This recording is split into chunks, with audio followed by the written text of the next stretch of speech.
we're going to swap this gearbox, which is unfortunately faulty, take it off the strip and replace it with this one. So the first thing that you can see is that the latch is the other way around, so we're just going to take a normal screwdriver, undo the screw, turn it round and pop that one back in there.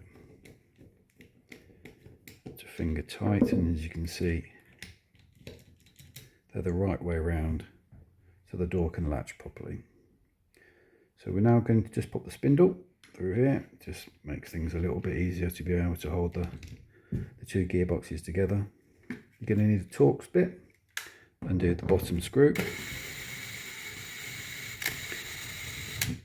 You keep these separated.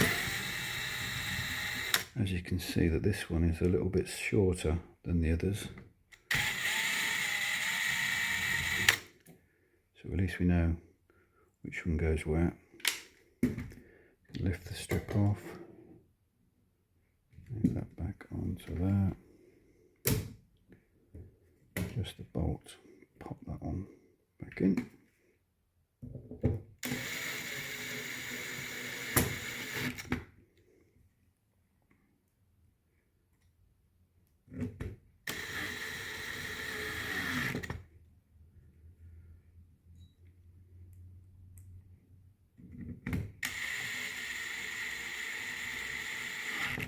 Nice and tight. And then what we're going to do is just make sure that the gearbox all works correctly. Bolt is coming out and both are retracted.